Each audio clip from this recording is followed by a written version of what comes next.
Bonjour à tous et ravi de vous retrouver pour cette rentrée. J'espère que vous avez tous passé un bel été. Et aujourd'hui, on se retrouve pour le 4e webinaire de la plateforme Innovation territoriale en action, dont le thème du jour est la place du dialogue territorial. Alors, en quelques mots, quelle est cette plateforme d'innovation territoriale en action? C'est d'abord un lieu repère pour tous les acteurs de terrain qui ont envie d'expérimenter, de comprendre comment mettre en place des démarches de co-construction territoriale. Et sur cette plateforme, vous allez pouvoir être éclairé sur une diversité de thématiques. Comment agir ensemble en territoire avec 7 parcours qui permettent de vous mettre à disposition des ressources capitalisées et des webinaires. Vous avez aussi des éclairages sur les 7 besoins des territoires avec une diversité de documents de référence, de méthodes et outils et encore des webinaires.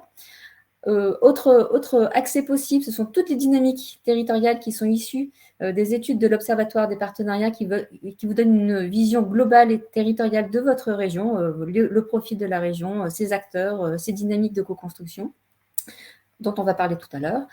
Un lien vers les catalyseurs territoriaux et notamment vers le réseau des 350 et leur cartographie, là où ils se trouvent géographiquement. Et enfin, une diversité de ressources issues de la plateforme de capitalisation partagée, l'ODD 17 en pratique, et d'autres ressources issues des institutions. Alors ça, c'est cette plateforme. Cette plateforme, en fait, elle est régulièrement animée par des cycles de webinaires. Alors en 2022, le thème de l'animation, c'est Ensemble, faisons cap vers 2030, avec comme sous-thématique de comment on accompagne les dynamiques collectives. Alors, on a 6 webinaires cette année. Les 3 premiers ont été dédiés à la charte du Faire Alliance, qui est un outil de dialogue qui a été lancé par la Fondation des territoires. Et les 3 premiers webinaires ont permis de décortiquer, de voir comment mettre en pratique cette charte autour de ses principes et conditions, de ses modalités et de ses moyens. Et là, on ouvre un deuxième cycle d'ici la fin de l'année. On aura 3 autres webinaires qui seront consacrés à comment faire ensemble, projet de territoire selon diverses modalités, le dialogue territorial, par des expérimentations collectives et par la gestion de lieux. Donc aujourd'hui, vous l'avez compris, on va commencer ce nouveau cycle sur le dialogue territorial. Alors, pour aborder cette question, on va avoir 2 principaux temps. Le premier, qui sera une introduction par le Rameau, qui va nous rappeler la place du dialogue territorial. Et puis, on a la chance d'avoir 3 témoignages qui vont venir illustrer la diversité des modalités de ce dialogue territorial avec l'ANPP Territoire de Projet, le Réseau national de l'économie territoriale et un binôme, le Réseau national des maisons des associations et l'association CCO Villeurbanne. Et puis, on terminera par les prochaines dates à retenir de notre programme d'animation. Alors, pour enclencher tout de suite ce webinaire, je laisse Charles Benoît-Sic, président fondateur du Rameau, nous expliquer la place de ce fameux dialogue territorial. Bonjour à tous, merci Elodie, très heureux de vous retrouver à ce webinaire. Alors, effectivement, dès 2008, dans nos travaux de recherche, la question finalement des projets de territoire a émergé pour une raison très simple, c'est finalement au service de quoi faire alliance. Et la question du territoire est une question qui, dès ce moment-là, est apparue extrêmement stratégique en disant finalement, le territoire, qu'il soit local ou mondial, finalement, c'est l'espace de l'intérêt général, c'est la capacité à dépasser l'entre-soi pour faire de l'entre-tous. Et depuis lors, nous avons beaucoup travaillé sur finalement, mais quels sont les caps et les cadres qui permettent finalement d'avoir une cohérence globale des projets de territoire du mondial au local et du local au mondial. Et en 2015, vous savez que les 193 pays des Nations Unies ont signé l'agenda 2030 avec une vision systémique des transformations à l'œuvre. Et ce qui était intéressant dans ce grand travail onusien, ça a été de pouvoir dire il va falloir finalement avoir une démarche systémique, tout domaine, tout acteur, mais aussi territoire, en prenant conscience que, bien évidemment, sur les îles Fidji, aux États-Unis ou en Europe, ça ne serait pas la même façon d'appréhender ces défis systémiques. Et les pays du Sud ont exigé que pour bien marquer cette logique-là, il y a un 17e objectif, l'ODD 17, qui permet de dire comment allons-nous inventer dans la diversité de nos territoires des solutions qui peuvent être cohérentes de l'ultra-local à l'ultra-mondial. Et ça, c'était une avancée significative en 2015. En 2020, fort des impacts de la Covid, finalement, nous avons eu et ressenti en France la même nécessité d'avoir un cadre de cohérence systémique.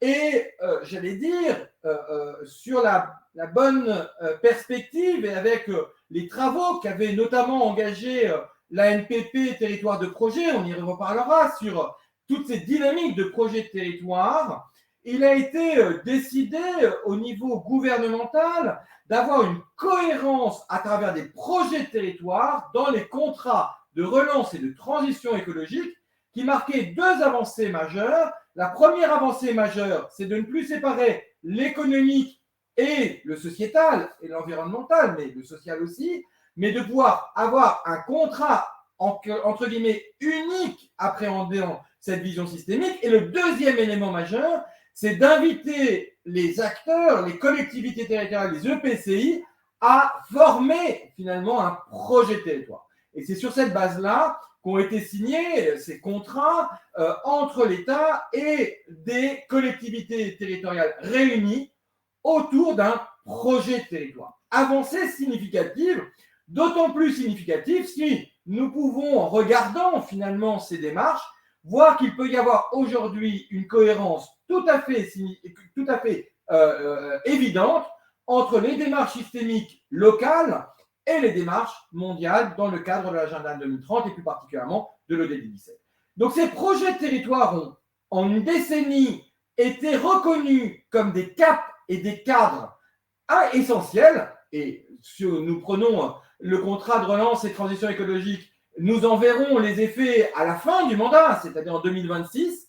Donc, de se donner du temps et un cadre pour pouvoir travailler ces projets de territoire. La question, bien évidemment, c'est qui mobiliser dans le projet de territoire. Et c'est là où la place du dialogue territorial est essentielle. Parce que l'année dernière, au moment du 104e congrès des maires, pour la première fois, comme le rappelait le journaliste qui animait la table ronde sur la co-construction avec les habitants, la question de la co-construction entre société civile et acteurs publics de finalement ces solutions d'ampleur et systémique a été posée et a été particulièrement passionnante à mettre en débat. Mais qu'est-ce qu'on peut retenir de cette logique de la co-construction de solutions? C'est qu'elle ne se fait pas en un jour et que, quelque part, elle nécessite 3 étapes préalables. La première étape, celle dont nous allons parler aujourd'hui, la plus importante, c'est le dialogue territorial. C'est l'interconnaissance. Parce que depuis toujours, on co-construit sur un territoire, mais pas forcément avec tout le monde sur le territoire. Les plus matures participent au débat. Mais comment allons-nous chercher ceux qui sont beaucoup plus éloignés sur le sujet? Et des démarches comme Agir ensemble en territoire, qui ont été expérimentées sur différents territoires depuis 2010, montrent bien que le dialogue entre collectivités territoriales, associations, entreprises, acteurs académiques, établissements d'un même territoire n'est pas si évident que ça. Et donc la première étape, celle dont nous allons parler aujourd'hui, est vraiment cette question de l'interconnaissance au-delà de ceux qui sont déjà dans ces dynamiques de co-construction. Nous verrons dans un deuxième webinaire que l'expérimentation collective, c'est-à-dire la capacité à agir ensemble, la co-construction est une deuxième étape, et elle est absolument essentielle avant la troisième étape, qui est éventuellement de pouvoir mettre en place un dispositif ponctuel ou régulier en commun avec une gouvernance commune, et donc aller à la co-gestion. Et je voudrais vraiment insister sur le fait qu'un dialogue territorial est bien un dialogue. Ça n'est pas une consultation, ça n'est pas une attente d'une réponse à une question. C'est de construire ensemble, finalement, une connaissance commune du territoire, une approche commune du territoire et de croiser les regards. C'est en cela que la co-construction a réellement comme base le dialogue territorial qui en est son fondement initial. Alors, pour pouvoir mener ces dialogues territoriaux et fort des expérimentations qui ont été menées maintenant avec plus d'une cinquantaine de territoires différents dans le cadre de nos travaux de recherche et plus largement par les 350 catalyseurs territoriaux que constitue le réseau des pionniers des inventions en territoire, la question majeure est comment outiller les territoires dans cette logique-là. Deux logiques ont été mises en place, deux types d'approches ont été mises en place. D'abord, de pouvoir comprendre cette vision systémique. Qu'est-ce qui se passe par domaine? Qu'est-ce qui se passe par acteur? Qu'est-ce qui se passe par territoire? Et c'est là où les travaux de l'Observatoire des partenariats, qui depuis 2008, avec la Caisse des dépôts, consultent régulièrement citoyens, entreprises, élus locaux, associations, fondations et plus récemment académiques, pour comprendre les mécaniques à l'œuvre, bien évidemment, de pouvoir avoir ces fiches repères par acteur, par territoire et par domaine, permet de comprendre comment cette question du faire alliance se décline par domaine, par acteur et par territoire. Et puis, vient d'être lancé, pas plus tard que mardi, au Forum mondial 3.0 de convergence, des fiches pratiques par acteur, parce que bien évidemment, quand on est une collectivité territoriale, quand on est une entreprise, quand on est une fondation, une association, on ne fait pas les premiers pas de la même façon, et donc il était essentiel d'outiller non pas ceux qui savent déjà faire, non pas ceux qui sont les pionniers pour le faire, mais ceux qui s'interrogent, se questionnent sur que veut dire finalement faire ensemble sur un territoire. Et donc, il nous semble vraiment essentiel de pouvoir mettre en avant la nécessité d'outiller ces dialogues de territoire, à la fois pour ceux qui sont déjà dans la dynamique de comprendre comment ils se positionnent par rapport aux autres, mais aussi d'aider et de faire le premier pas à ceux qui ne sont pas encore dans cette dynamique. Dernier point, et j'en finirai là, nous avons la chance d'avoir une actualité qui, la semaine prochaine, va nous permettre de pouvoir poser en débat cette question, puisque la première intervention de Jean-Paul Delevoye en tant que président de la Fondation des territoires a d'abord été, bien évidemment, à la 8e rencontre des pionniers des alliances en territoire, le 5 juillet dernier. Et pour ceux qui n'ont pas pu y participer, nous vous invitons à revoir le replay sur l'engagement de la Fondation des territoires pour justement contribuer à cette dynamique. Et Jean-Paul Delevoye est l'invité du séminaire Économie Essence de l'École de Paris le 14 septembre prochain, entre 9h et 11h30, pour nous parler de reconstruire des destins communs. Et il nous parlera comment le territoire est justement cet intérêt général à portée de main qui permet de reconstruire une confiance pour pouvoir inventer les solutions de demain. Donc, vous voyez une très grande cohérence. Avant de pouvoir inviter tout le monde à aller dans cette co-construction, comment on invite chacun à écouter qui est l'autre et à outiller à travers des dialogues de territoire extrêmement bien menés, comme nos grands témoins d'aujourd'hui vont pouvoir le partager. Si vous êtes intéressé par ce séminaire Économie et Sens du 14 septembre prochain, vous pouvez soit vous inscrire directement à aller auprès de l'École de Paris, soit si vous voulez que les places soient gratuites, ce qui peut intéresser certains d'entre vous, vous pouvez passer à travers le Rameau, puisque depuis 2014, ce séminaire Économie et Sens est fait en partenariat avec le Rameau. Et donc, nous avons quelques places à vous offrir. À mercredi pour ceux qui seront avec nous. Merci Charles Benoît, merci pour cette introduction. Alors oui, effectivement, nous allons avoir avec nous 3 témoins qui vont venir illustrer ce dialogue territorial, quelle forme ça peut prendre. Et donc avec nous, nous avons l'ANPP Territoire de Projet, le Réseau national de l'économie territoriale et le binôme donc du Réseau des associations et le CCO Villeurbanne. Alors pour commencer, la parole à l'acteur public territorial, puisqu'avec nous, on a Mickaël Restier, bonjour, qui est directeur de l'ANPP Territoire de Projet. Alors pour vous, comment vous voyez de votre point de vue ce qu'est le dialogue territorial? Bonjour Elodie, bonjour tout le monde.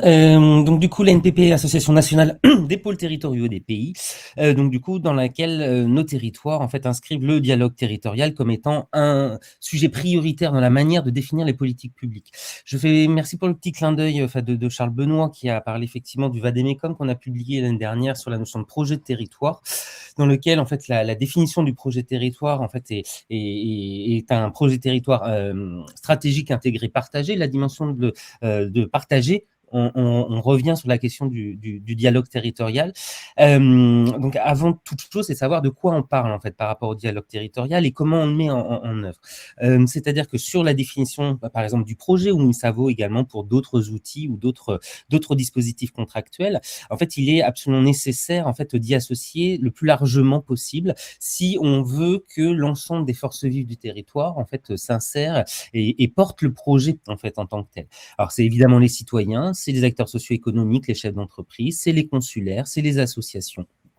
Et donc, en fait, il faut aussi accepter le fait qu'on puisse y avoir des contradicteurs et que les élus arrivent aussi à se dire qu'ils n'ont pas forcément une connaissance complète du territoire et qu'en fait l'expertise des habitants ou des chefs d'entreprise en fait peuvent apporter un éclairage sur une manière de porter en fait les différentes politiques publiques. Alors, avant toute chose, quand vous engagez en fait un dialogue territorial, quel qu'il soit, il faut être assez clair en fait sur la manière dont on veut mettre en place les choses. Donc, en fait, à bien donner le cadre, les règles du jeu, si je puis me permettre l'expression, et également quel est le savoir où on met le curseur en termes de dialogue. C'est-à-dire qu'en fait, il y a 6 grandes échelles, on va dire, au niveau de la participation du dialogue territorial, qui est en fait de la simple information donc au public, donc c'est plutôt énoncer, expliquer les orientations, où en fait on monte à chaque fois donc dans le degré d'intégration, on va dire, du dialogue. Vous avez l'éducation, donc c'est-à-dire après vous prenez le temps d'expliquer en fait aux personnes que vous sollicitez, où vous avez l'échelle encore au-dessus, donc l'information rétroaction, c'est-à-dire susciter des réactions suite à cette présentation. Ensuite, vous avez une autre phase qui est la consultation, donc recueillir des suggestions, des critiques, accepter les critiques. La coélaboration, donc c'est élaborer une solution en collaboration directe avec les acteurs. Et ensuite, la codécision, qui est la phase ultime, entre guillemets, de la concertation, où en fait vous intégrez pleinement en fait l'ensemble des parties prenantes en fait à la prise de décision finale. Ce dialogue en fait territorial, c'est souvent l'élu qui le décide, et on est vraiment à un tournant en fait dans la manière dont on appréhende, on définit les politiques publiques, et il en va souvent en fait du degré en fait de sensibilité de l'élu par rapport en fait et que la participation au dialogue territorial, en fait, l'échelle à laquelle on le met, en fait, dépend, le curseur dépend souvent en fait de la maturité de l'élu sur le sujet. Parce que pour beaucoup, en fait, l'élu, on a l'impression d'être un peu dépossédé en fait de leur mission, en fait, en tout cas de leur mandat, et alors que c'est plutôt en fait une nouvelle approche de la gouvernance au niveau local qui en fait qui importe. Sur les formes de concertation, en fait, dont on avait parlé avec Élodie, en fait, elles sont vastes, en fait. Jusqu'alors, en fait, il était plutôt ce dialogue territorial était assez institutionnalisé au sein, alors notamment des conseils de développement ou des conseils de quartier, par exemple. Mais maintenant, les vecteurs, en fait, en tout cas, les opportunités, en fait, de faire de la concertation ou engager le dialogue territorial peut se traduire au sein, ça peut être des jardins collectifs, ça peut être des tiers-lieux, ça peut être des occasions à l'occasion de la rédaction de candidatures. Je pense au programme Leader, par exemple, en ce moment, qui est en cours, en fait, un peu partout sur le territoire national. Donc, du coup, il y a plus la concertation et le dialogue maintenant est multiforme et plus forcément en fait dans un format institutionnel comme on l'a connu jusqu'à présent. Merci, Mickaël. Alors, pour compléter ce qu'on s'était dit également en préparation, oui. C'est que certes, il y a différentes modalités, mais que tout l'enjeu, c'est de rendre ce dialogue ou ces modalités de dialogue pérennes dans le temps, et que là, il y avait un certain nombre de conditions à réunir en termes de moyens qui étaient à ne pas sous-estimer en compétences, en moyens, en durée, garder la pérennité de ce dialogue. Alors, tout à fait. Ça me fait juste revenir sur un tout petit point. En fait, dans les règles du jeu, il est très important dans le dialogue territorial, pour justement l'inscrire dans le temps, c'est d'avoir un respect pour le temps qui est dédié, qui est donné en fait par tous quelque part ces bénévoles qui prennent le temps, en tout cas, de contribuer au dialogue, en fait, à faire une restitution et à remercier en fait ça. Et c'est toujours la dernière étape en fait qui est toujours assez, qui parfois squeezée parce que le manque de temps, etc. Mais c'est quelque chose chose de primordial, souvent on en avait parlé, à respecter en tout cas le temps qui a été donné. Et puis donc du coup cette concertation, ce dialogue territorial est évidemment indispensable, hein, j'aurais dû commencer par là. On a eu une crise des gilets jaunes en fait qui était c'était la première des sollicitations, c'est d'associer plus fortement et largement en fait dans la définition des politiques publiques. Mais ce qui est nécessaire et indispensable, c'est également d'avoir une ingénierie dédiée en fait pour ce sujet. Alors l'ANPP, vous avez pu le voir, en fait, on est très régulièrement en fait à monter au créneau sur cette question de l'ingénierie. Nous portons un dispositif en fait qu'on aimerait bien voir aboutir, en fait, qui est le 1% ingénierie, à savoir qu'en fait sur l'ensemble des politiques publiques en termes d'investissement, qui est 1% de ces volumes financiers qui soient dédiés en fait à l'animation.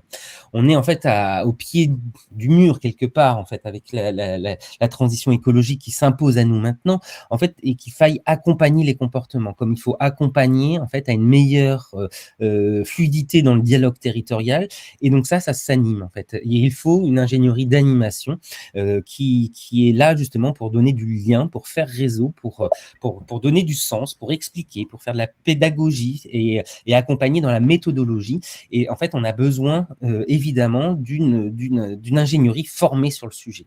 Alors jusqu'à présent, ça se faisait beaucoup un petit peu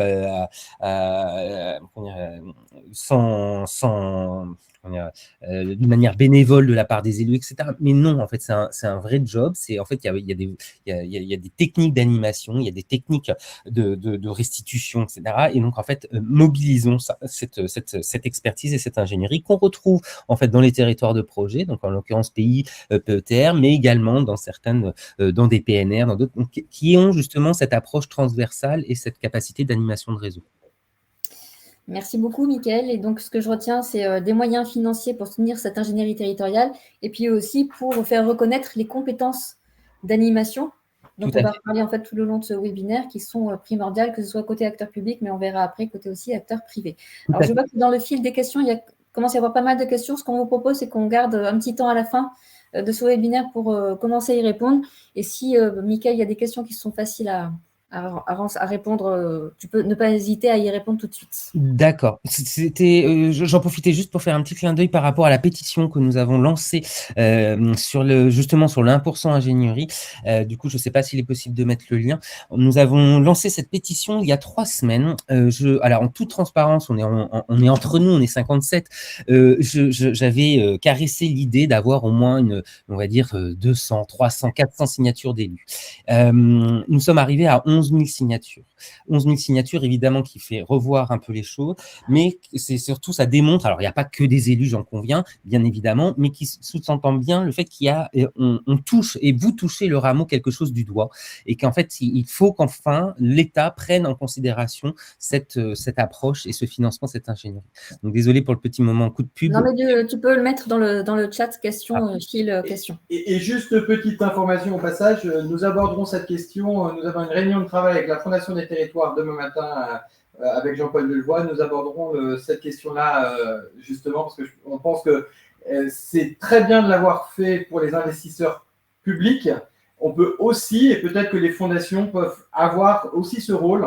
Il y a peut-être aussi cette logique de comment finalement ce 1%, il est à la fois public et privé dans les projets d'engagement, qu'ils soient publics, philanthropiques ou d'économie de territoire. Merci, Mickaël. Donc, n'hésite pas à éventuellement répondre, si c'est possible, par écrit. Alors, je me retourne cette fois-ci vers les développeurs économiques. Et pour parler donc des développeurs économiques et comment eux, ils perçoivent ce dialogue territorial, on a avec nous en vrai, en physique, Patricia Auroi, vice-présidente du réseau national de l'économie territoriale. Alors, en préparant, on s'était dit qu'en fait, on est face à une diversité, une multiplicité de transitions. Et donc, la question qu'on peut se poser, c'est comment les développeurs, qu'est-ce que ça induit pour les développeurs économiques en matière de dialogue territorial? Quel impact? Merci, Élodie. Oui, le RENET, c'est le réseau des développeurs économiques, notamment en intercommunalité, donc communauté d'agglomération, communauté de communes. Disons que le dialogue territorial, il le fait depuis longtemps. Je dirais qu'il y a une quarantaine d'années qu'existent des développeurs économiques Alors pas forcément au niveau des intercos au départ, puisque les mairies et les villes avaient encore compétences économiques. Ça évolue aussi avec les compétences. Actuellement, le développement économique est au niveau de la région et des intercommunalités, des EPCI, des métropoles. Donc, on est bien sur ce champ-là. On est sur le champ aussi du développement économique, donc traditionnellement, donc développement endogène, ce qu'on appelle le développement endogène, donc l'accompagnement du développement sur le territoire des entreprises, des activités économiques en lien avec tout l'écosystème, la recherche, l'enseignement supérieur, la formation, la valorisation, l'écosystème d'affaires, donc avec un travail par chaîne de valeur, par filière, orienté marché. On est dans cet univers-là, donc il faut accompagner le développement de ce tissu endogène, comment dire, faire en sorte qu'il soit de très bonne qualité pour pouvoir aussi ancrer des étudiants, des chercheurs, etc. Sur le territoire qui peuvent avoir une démarche entrepreneuriale et également attirer, et là on est dans le développement exogène, attirer des forces vives, des entrepreneurs, des investisseurs de l'extérieur. Nous sommes dans ce champ-là et forcément le dialogue territorial a été pendant de nombreuses années sur ce champ-là. Et je dirais assez technique finalement aussi de cet écosystème qui va de la recherche à l'entreprise et à tout l'environnement de l'entreprise au travers du déploiement de chaînes de valeur.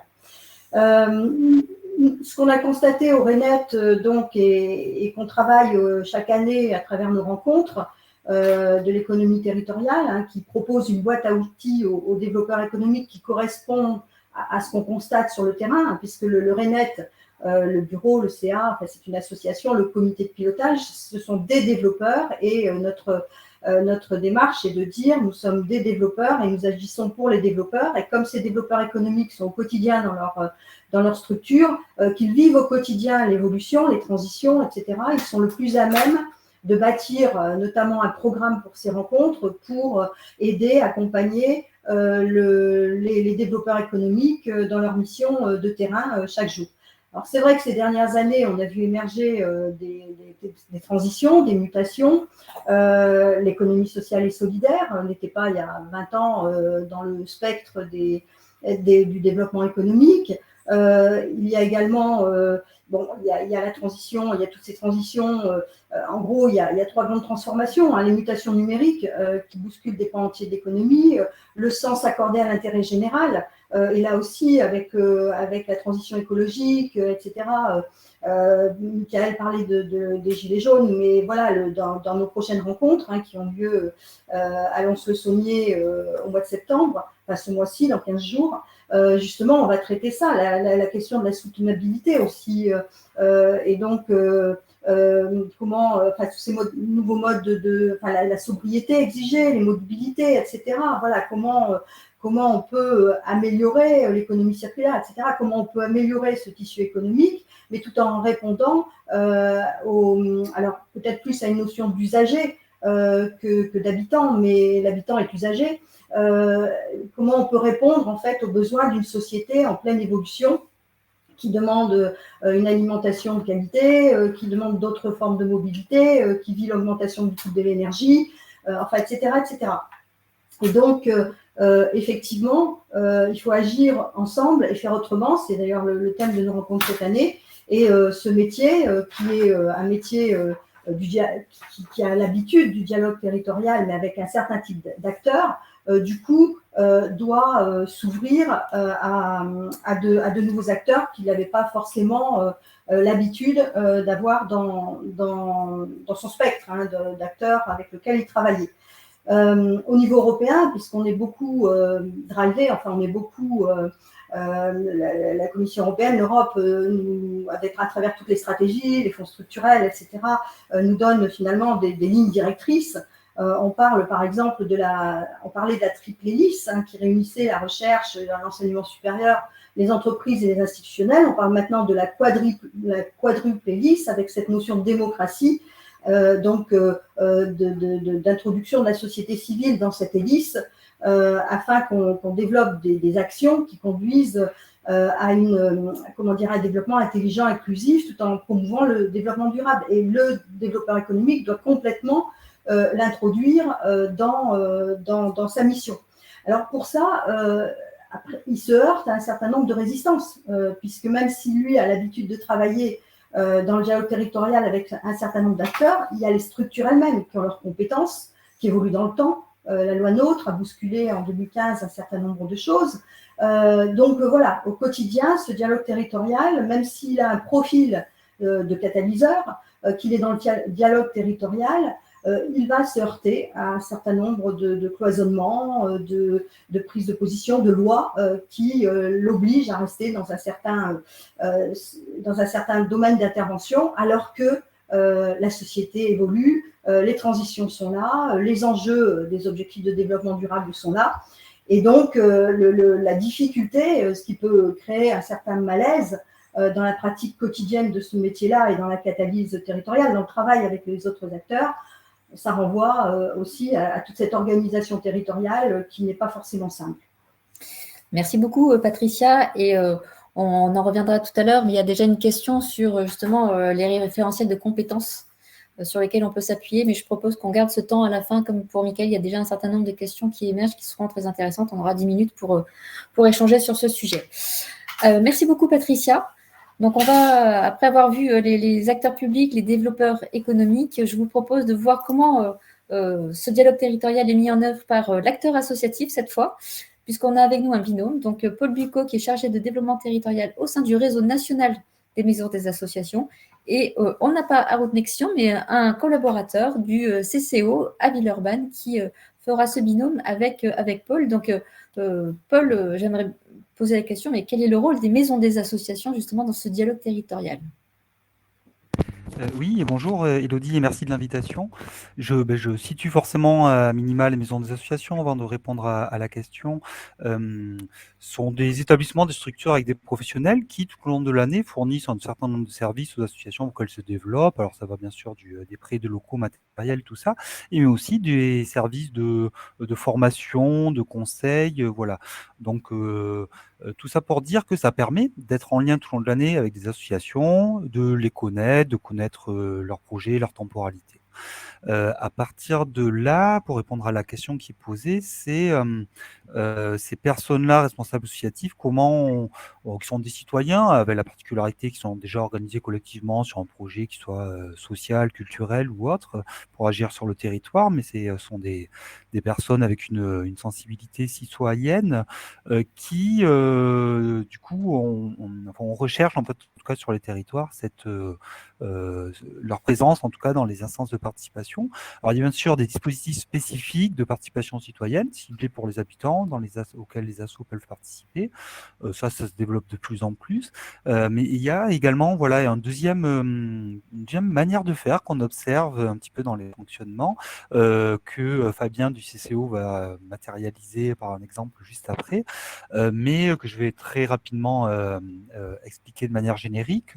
C'est le fait que les professionnels de la maison d'assaut, ayant ce capital de connaissances de tout un tas d'activités sociales, culturelles, d'éducation ou autres sur les territoires, ces professionnels-là vont pouvoir se rendre disponibles dans des instances ou différentes arènes du territoire avec d'autres types d'aménageurs, de décideurs, pour que lorsque le territoire se reconfigure, se réaménage, il puisse y avoir des propositions de contribution de ces questions-là qui alimentent les projets de territoire sans que les responsables associatifs qui ne sont pas toujours dispo, souvent bénévoles, peu de temps libre, tout ça, sans que toutes les associations ne sont pas présentes dans les réunions de discussion de projets de territoire, mais la présence de MDA peut permettre de faire discuter différents lieux et d'organiser ainsi l'enrichissement des projets de territoire.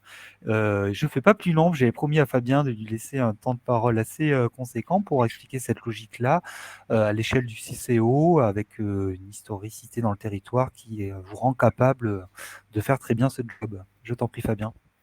Merci Paul. Merci, bonjour à tous. Je suis donc Fabien Marquet, responsable du pôle culture du CCO et je remplace Harout. Vous situez tout d'abord ce qu'est le CCO. C'est une association d'intérêt général qui va fêter ses 60 ans l'année prochaine. C'est une asso qui bénéficie d'une gouvernance complètement indépendante, 22 administrateurs élus et aucun membre de droit, ce qui nous donne une pleine possibilité d'indépendance dans notre gouvernance. En termes d'activité, cette association fait vivre un laboratoire d'innovation sociale qui se décline notamment par un service de point d'appui à la vie associative. C'est environ 300 structures qui sont accompagnées, hébergées, accueillies dans l'année. Ça fait de cette structure le plus gros pôle d'activité PAVA de la métropole. C'est aussi un appui aux démarches de concertation. On travaille à la construction, à l'aide, à l'accompagnement d'une parole collective des habitants pour une meilleure prise en compte de leur parole et une meilleure mise en lien avec les différentes institutions. Ça, dans le cadre de conseils de quartier, de conseils citoyens ou de démarches de concertation, notamment désormais même dans des concertations d'ordre de projets de réhabilitation, de rénovation urbain. On travaille là-dedans dans une compétence, dans une des objectifs permanents qui sont en fait la montée en compétence des habitants et de toutes les parties prenantes. C'est aussi un des garants c'est un des objectifs de ce dialogue, aboutir à une montée en compétence de chaque partie prenante. Le CCO d'ailleurs fabrique de territoires à ce titre-là, et on met tout ça en lien avec des dimensions Fab Lab et numérique. Et enfin, un autre volet, je vais le passer très vite, d'innovation culturelle, avec une question, on est un des premiers lieux à avoir travaillé sur la métropole sur la question du paradigme des droits culturels, et on travaille désormais toute notre action et sur la mise en œuvre réelle des droits culturels sur notre territoire par des productions, des créations, de la mise de l'accompagnement des démarches artistiques participatives, par des projets d'éducation artistique et culturelle, et par une salle aussi de spectacle qui, au fur et à mesure de ses 60 ans, a accueilli et accueille toujours la diversité des expressions culturelles et artistiques, et notamment celles qui sont un peu plus marginales, ou moins commerciales, plus underground. Le tout est accompagné par une démarche scientifique, une recherche-action et un ensemble de scientifiques qui nous suit également dans ce projet. Le positionnement, vous l'aurez compris, c'est pour ça que je faisais ce schéma. Le positionnement du CCO est atypique. Il a un éventail large d'actions, et cet éventail, c'est pas sa spécialisation, en fait, c'est le multiple. C'est le mouvement, c'est l'agilité, et c'est d'être un peu sur tous ces terrains. Et cette dimension-là, ce positionnement confère un rôle effectivement un peu central du CCO et indispensable de cette structure dans son territoire, parce qu'elle est concernée un peu par toutes les questions d'intérêt général qui vont être posées dans ce territoire. Il y a toujours un sujet pour lequel on est intéressé. Ça rejoint ce que tu disais. En 2013, sur les 50 ans du CCO, on se rend compte qu'il va falloir changer d'équipement. Il va falloir que l'on aille vers un ailleurs, vers une nouvelle construction, pour de multiples raisons. Je ne vais pas m'étaler dessus tout de suite, enfin pas ici. Et ce positionnement particulier, donc d'un lieu qui travaille en coopération avec les habitants et les multiples acteurs, et avec un éventail large, fait que les institutions publiques, la mairie en l'occurrence, voient il est impossible de se passer du CCO, et nous met en relation à cette époque-là avec un groupement d'intérêt économique qui est composé de bailleurs sociaux et de promoteurs. S Métropole Habitat qui gère des résidences sociales sur le territoire, Alinea qui gère des centres d'hébergement d'urgence, Aralis qui gère des foyers pour des personnes en situation de migration, et Ronson Habitat, un promoteur social spécialisé dans l'achat social et l'habitat participatif. On se met là à rêver ensemble à un projet, puisque ces 4 acteurs créent de la diversité sur leur territoire. Ils se mettent ensemble pour créer une diversité de publics, sauf que la mixité des publics, la mixité des personnes sur un territoire, elle ne se décrète pas, elle doit se vivre. Et ces 4 partenaires font état de leur nécessité de s'entourer aussi de quelqu'un d'autre pour faire vivre une réelle mixité sociale sur leur territoire. Et c'est ainsi qu'on se retrouve ensemble à imaginer un nouveau projet sur le quartier dans lequel je suis actuellement, qui s'appelle L'Autre-Soi et qui est en travaux. C'est un quartier sur 3 hectares sur lequel on construit une offre de réhabilitation, une réhabilitation d'une friche industrielle avec une offre multisectorielle habitat. On l'a dit, 280, 300 logements sociaux construits sur ce territoire, service de l'économie sociale et solidaire, et enfin le tiers-lieu d'innovation sociale, numérique et culturelle qui vient se mettre en place. Pour ce faire, juridiquement, structurellement, nous avons créé une SAS avec ce GIE. C'est donc l'association qui s'est associée au sein d'une SAS avec les 4 membres du groupement d'intérêt économique dont je vous ai parlé. Et c'est cette SAS qui se porte propriétaire du terrain et qui agit et qui est une instance de gouvernance. Il faut savoir qu'on est actionnaire très minoritaire. La place la capacité économique de notre association ne permettait pas, voilà, de fait, nous sommes très minoritaires, mais nous avons une réelle place dans la gouvernance de cette SAS. Nous avons une réelle capacité d'influer sur les décisions, de dire que ça va, de dire que ça va pas, etc. Nous sommes très la gouvernance est réellement partagée au sein de cette instance et c'est un des critères de réussite de ce type de dialogue et de coopération. C'est aussi la capacité de chacun à pouvoir réellement influer. Ce projet vit déjà depuis 5 ans, puisqu'on est en travaux, mais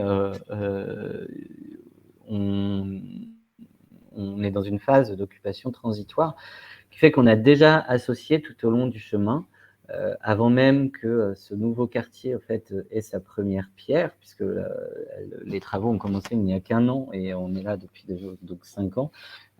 On occupe les espaces creux, les espaces vides, et on a fédéré, travaillé à l'échelle d'un nouveau territoire. Pour nous, c'était pas notre territoire c'était au niveau très local. C'était pas notre quartier local d'implantation. Et donc, on travaille avec les habitants, les centres sociaux, les résidences sociales, les CADA, les CHU. On a activé toute une démarche de faire ensemble, de construire ensemble, d'imaginer ensemble et d'expérimenter ensemble pendant ces 4 à 5 ans. L'objectif étant que l'on n'arrive pas en 2023 avec un équipement qui sort de terre et qui doit trouver un peu son ancrage, mais l'inverse, que l'ancrage, on le crée quand bien même on n'est rien. Et là, on est déjà dans donc plusieurs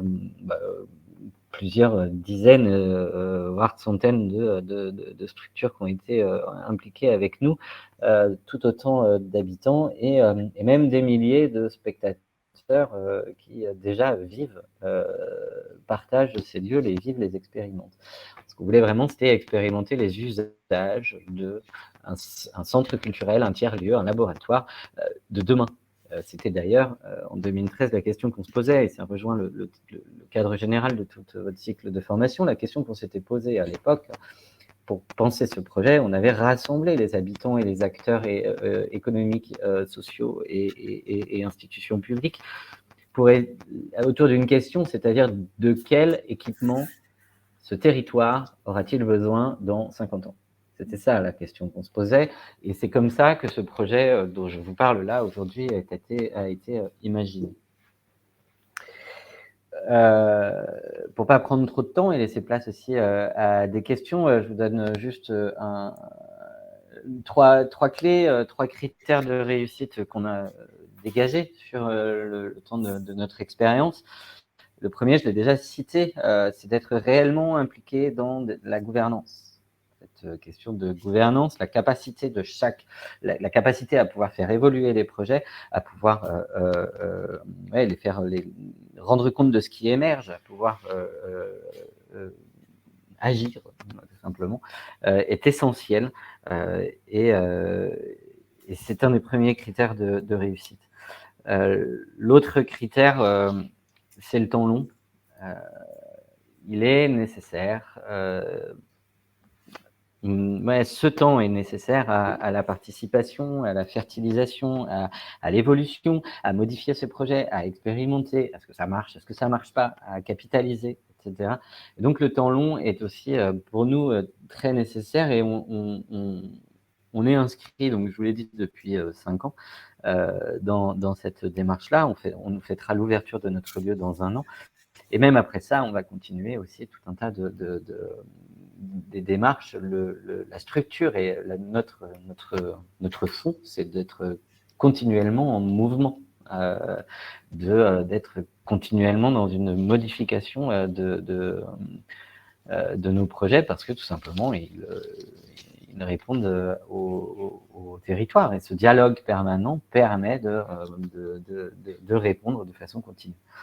Le troisième point, c'est de créer les conditions pour que chacun monte en compétence dans cette question du dialogue territorial. Vous disiez, je ne sais plus quel intervenant, la question le premier de la question du remerciement. Elle est essentielle, la question du remerciement après un dialogue territorial, mais je pense que ce qui est important aussi, c'est qu'en fait, chacun en ressort grandi, chacun en ressort enrichi, chacun est donc riche d'autres compétences, d'autres savoirs, d'autres univers qu'il n'avait encore pas vu dans sa sphère. Et c'est surtout ça que l'on va aussi ressentir et apporter avec soi.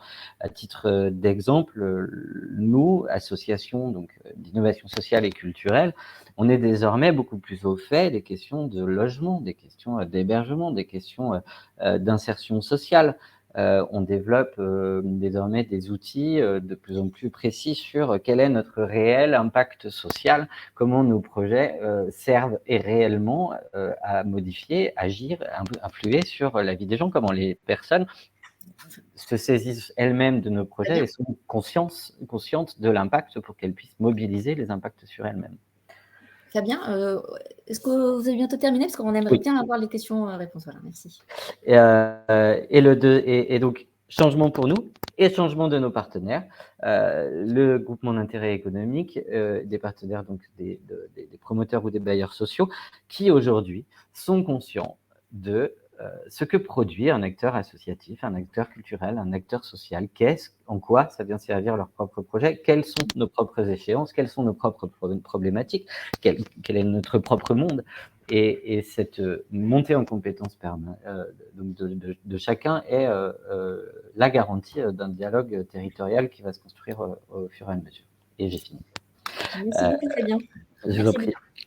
Alors, effectivement, on a déjà un certain nombre de questions qui ont été posées, donc je vous propose de les dérouler, puisqu'il y en a à la fois pour Michael, pour Patricia et aussi pour vous, Fabien. Alors, pour Michael, il y a la question quelles sont les clés pour faire bouger les élus? J'ai essayé de... question. Ce que je marquais dessus, justement, en fait, c'est le rassurer, en fait, c'est souvent ça. Il y a un sentiment de dépossession, ce que je disais tout à l'heure, de la part de l'élu, et qu'en fait, il faut le rassurer en lui expliquant quel est le process du dialogue qui va être engagé, et en fait, quelle est la place de chacun dans cette démarche. Et que je pense que c'est le principal, on lève le principal levier, en tout cas, d'inquiétude par rapport à cette... Alors, il y en a une encore pour toi, mais je pense que tu as commencé déjà à y répondre. C'est la perception par les structures publiques des initiatives de dialogue territorial issues de la société civile, entreprise ou association. Alors, surtout des entreprises, c'est vrai. Alors, du coup, je suis un peu comme les adhérents. Il y a la question de la légitimité en fait de certains à faire de la concertation.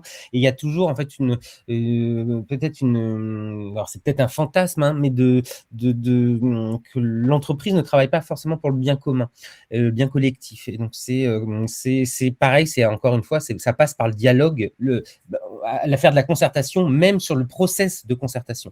Et en fait, d'y associer l'ensemble des parties prenantes. Ok. Alors, plutôt pour Patricia, est-ce qu'on peut se baser sur des référentiels de compétences, de développement économique pour promouvoir les métiers d'animation? Où en est-on sur ces référentiels? Alors, en termes de référentiel de compétences sur le métier les métiers de développeur économique, puisqu'il peut avoir plusieurs métiers au sein de ce chapeau-là. Il y a eu beaucoup de travaux au fil des années, depuis environ 20 ans, d'Aradel, qui est l'association des développeurs locaux de Rhône-Alpes. Et également en 2017, un référentiel métier qui a été travaillé sous l'impulsion de l'Assemblée des communautés de France, avec CCI France, avec les agences de développement, etc., qui 6 organisations patronales en fait, qui ont élaboré un référentiel métier qui est en ligne sur le site de la DCF, auquel a contribué le RENET et Aradel, qui avait donc cette expertise et le fait d'avoir des adhérents développeurs économiques. Donc ça, c'est une bonne base, puisque ce référentiel, notamment de 2017, a permis a fait avancer les choses aussi en termes de reconnaissance du métier dans la nomenclature Rome, enfin, etc., puisque ce métier n'est pas forcément défini dans les organisations territoriales. Donc ça a été un pas en avant, y compris par rapport aux formations à mettre en œuvre pour ces développeurs économiques, le CNFPT ayant un rôle bien sûr primordial pour la formation des fonctionnaires territoriaux, puisque en l'occurrence, notamment en tout cas dans les EPCI et les régions, ce sont des fonctionnaires territoriaux, de la fonction publique territoriale. Alors, et la question qu'on se pose au RENET et qu'on a engagé, notamment avec l'appui du Fonds DD17, c'est de se dire, et on avait organisé un atelier il y a 2 ans à nos rencontres dans le Jura sur ce thème-là, c'est le développeur économique. Donc, dans ce contexte de transition, de mutation importante, d'ouverture à de nouveaux acteurs, etc., de multiniveaux, puisqu'on va du niveau européen au niveau le plus local, donc de multiniveaux, multi-acteurs, ce développeur économique est-il un catalyseur territorial? Et c'est le travail qu'on entreprend là, de se poser cette question-là, et qu'est-ce que ça veut dire? Et en allant un cran plus loin par rapport à tous les travaux du réseau, les pionniers du rameau, c'est de se dire, voilà, est-il un catalyseur? Qu'est-ce que ça veut dire en termes de savoir-être, savoir-faire, compétences, et en termes d'ingénierie et de reconnaissance de ce métier-là, de ces compétences-là, dans l'univers des organisations territoriales. Voilà, et puis c'est aussi des réflexions qui sont menées par ailleurs par des acteurs qui sont autour de l'écran aussi, en termes de référentiel compétences. Si tu veux rajouter quelque chose, Paul, n'hésite pas. Hein. Mais oui, avec plaisir, rapidement. C'est vrai qu'on voit bien dans les métiers des MDA, du coup, le fait d'être voilà, au croisement entre plusieurs types d'acteurs, la question se pose sur un territoire, qu'est-ce qu'on anime, hein, on voit bien que les territoires évoluent, les enjeux sociétaux aussi. Et du coup, on a un travail en cours de modélisation d'un référentiel métier que l'on croise avec des personnes de notre réseau, mais aussi d'autres réseaux qui ont le même positionnement sur le territoire. Il y a des acteurs du mouvement associatif, de la Ligue de l'enseignement, enfin plein d'autres, pour avoir une définition commune du métier. Et il y a encore 2 jours, on était en réunion, et justement, le résultat final aboutira dans quelques mois, mais on est en pleine discussion de à quel moment l'animation rentre dans la définition de notre métier, de quel type, jusqu'à où va-t-elle, avec quel type d'acteur, qu'est-ce qu'on retrouve le plus fréquemment, qu'est-ce qui est très rare et encore prospectif et à faire développer. Voilà, on est dedans, et bon, dans quelques mois, on pourra communiquer des constats bien plus stables que les questionnements d'aujourd'hui. Donc, nouvelle session pour partager le croisement de vos réflexions. Alors, il y a une réponse très, très précise et très concrète sur quels sont les appuis possibles du CCO aux associations ou aux collectivités. Est-ce qu'on peut trouver ça sur votre site? Ça, c'est pour Fabien. Voilà. Je remettais mon micro. On n'a pas édité sur notre site de catalogue de nos activités qui se co-construisent aussi, en fait, avec les institutions. Donc, vous trouverez. Peut-être est-ce que la personne qui s'interroge peut vous contacter pour mieux comprendre ce que vous faites? Exactement. Voilà, je vous invite, par contre, sur le site à prendre contact avec moi, mes collègues ou le CCO en général. Vous trouverez les coordonnées et on pourra répondre sur mesure. À titre d'exemple, il y a une autre question qui était posée sur quel type d'ingénierie Oui. on mettait en œuvre. On va utiliser des outils d'idéation collective, des design thinking, etc. Et de la facilitation graphique, des outils, des méthodes pour pouvoir faire émerger les paroles collectives, que ce soit dans la définition et l'imagination en amont d'un projet, que ce soit ensuite de façon permanente pendant son temps de déroulé, et ainsi que des bilans. Et puis parfois, ça fait naître d'autres démarches de concertation, puisque de là, il y a des idées qui naissent, etc. Oui. Mais la personne pourra prendre contact avec vous pour mieux comprendre ce que fait le CCO. Et il y a une dernière question, mais qui s'adresse probablement plutôt à vous, Charles Benoît, puisque c'était au tout début. Il y a une question, quel est le lien avec les territoires zéro chômeur de longue durée? Alors ça, c'est une très bonne question. Bien sûr, dans le cadre des territoires zéro chômeur de longue durée, et un peu comme on l'a vu dans l'expérience du CCO, ce dialogue est constitutif même de l'élaboration de la solution. Et c'est ça qui est très intéressant. On travaille notamment avec la fondation GRDF sur tout un ensemble de retours d'expérience de comment a été construit et co-construit finalement cette solution entre les acteurs locaux, entre bien évidemment le département qui est impliqué avec l'association nationale qui est dans cette dynamique-là, et toutes ces bonnes fées quelque part autour d'une envie d'un territoire de lancer une démarche comme territoire zéro chômeur de longue durée, c'est vraiment un enjeu majeur. Mais ce qui est très intéressant dans ce qu'on a vu aujourd'hui, c'est que ça peut aller jusqu'à ces projets extrêmement co-construits, impliquant une gouvernance commune, mais je voudrais qu'on revienne aussi à la base, c'est-à-dire qu'on n'est pas obligé de commencer par ça. Et ça, j'insiste lourdement là-dessus. On ne limite pas les dialogues de territoire aux territoires les plus matures pour déjà co-construire ensemble.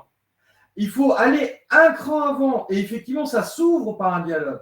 Si je reprends les expériences qu'on a suivies depuis 2010 dans Agir ensemble en territoire, avant d'arriver à des projets collectifs comme Silver Geek en Poitou-Charentes, comme le Labo des partenariats en Alsace ou comme VitaWin et quand élèves et entreprises se rencontrent à Paris-Marne-les-Bois, il faut d'abord commencer par réunir les acteurs. Et je crois que ne fixons pas les barres trop haut.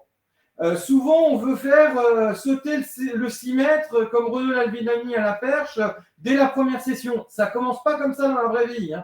Nos 34 800 communes, elles ne sont toutes pas toutes à maturité pour faire déjà de la cogestion.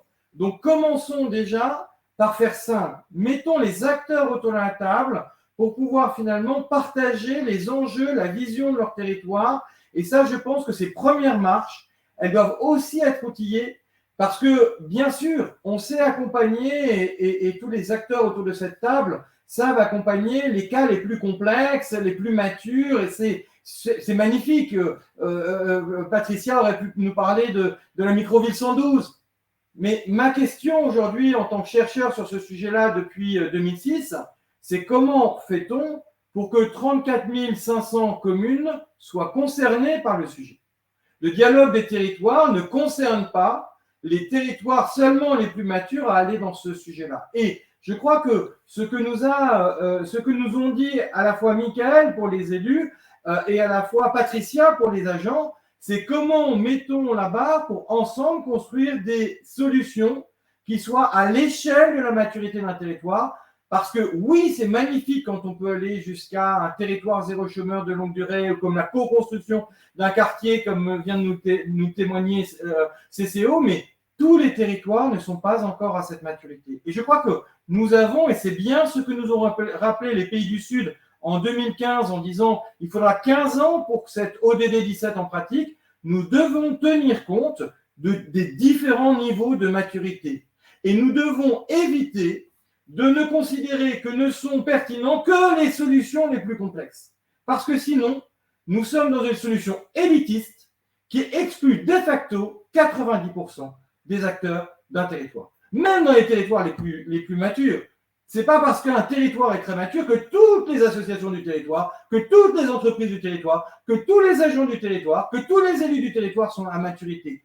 Prenons garde à faire des solutions de dialogue territorial qui permettent à chacun de rentrer dans le débat à son niveau et de fixer lui-même le niveau où il veut aller. Et c'est pour ça que je remercie le réseau des pionniers des alliances en territoire d'avoir commencé par le dialogue territorial avant de nous parler à la prochaine session de l'expérimentation territoriale et avant de nous parler troisième session en décembre sur les dispositifs communs d'un territoire.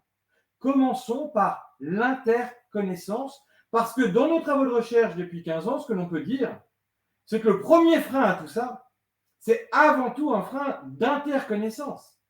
Même les gens qui travaillent ensemble sur le même territoire n'ont pas la même vision du territoire, c'est comme un kaléidoscope. Même si les couleurs sont les mêmes, il suffit de changer un tout petit peu l'outil pour que tout d'un coup, on n'ait plus la même vision. Et je pense que nous devons prendre le temps de ces dialogues de territoire, y compris pour commencer par de l'interconnaissance, avant trop vite de passer dans des expérimentations et encore plus vite dans des dispositifs de co-construction, de cogestion commune. Et donc, ça, c'est vraiment nous, notre point d'attention, et c'est pour ça que nous rejoignons et nous sommes complètement en phase avec ce qui a été dit par Michael tout à l'heure, du 1% pour l'ingénierie territoriale, et nous pensons bien évidemment en priorité à nos petits et moyens territoires, parce que les grands territoires, ils ont beaucoup d'ingénierie, alors qu'ils doivent s'articuler entre elles. Mais dans les territoires où il y a moins d'ingénierie, comment fait-on pour réinvestir dans les femmes et les hommes qui font ce rôle de catalyseur territorial ou de chef de projet d'innovation territoriale, si on est dans une collectivité territoriale, ou de management d'un projet d'innovation commun, si on est dans un dispositif, par exemple, comme Rhône-Alpia en Rhône-Alpes. Cette question de réinvestir au plus près des territoires, dans les femmes et les hommes qui peuvent animer ce dialogue territorial, je pense que c'est un enjeu majeur. Nous avons eu la chance de pouvoir le porter à Convergence, au Forum mondial Convergence, il y a deux jours, avec notamment une table ronde avec la présidente de la NPP Territoire de Projet. Nous aurons l'occasion de reparler à la fin du mois au congrès technique de la NPP. Si nous n'investissons pas dans les femmes et les hommes de territoire, nous pourrons faire ce que nous voulons. Nous n'arriverons pas à engager un dialogue de territoire qui permette à toute organisation, toute association, toute entreprise, tout établissement, toute collectivité et tout citoyen de se sentir concerné par ce dialogue de territoire. C'est en tous les cas l'enjeu que nous avons. C'est pour ça qu'avec la Fondation des territoires, nous lançons la démarche chef de projet d'innovation territoriale après 3 ans de préfiguration, parce que si nous n'aidons pas nos collectivités territoriales, tant au niveau des élus qu'au niveau des agents, à pouvoir piloter cette dynamique-là, eh bien, une chose est certaine, seuls les plus matures s'en sortiront, et dans ce cadre-là, nous ne serons pas dans l'ED17 en pratique, nous ne serons pas dans l'intérêt général qui est dépassé l'entre-soi pour aller vers l'entre-tous. Merci Charles Benoît, c'était un bon teasing pour le prochain webinaire qui aura lieu donc le jeudi 10 novembre et qui portera donc sur la deuxième étape, c'est-à-dire les expérimentations collectives. Donc, on vous retrouve au mois de novembre. D'ici là, passez une très bonne journée, une très bonne fin de semaine et à bientôt. Au revoir à vous. Au revoir Mickaël, Paul et Fabien et Patricia.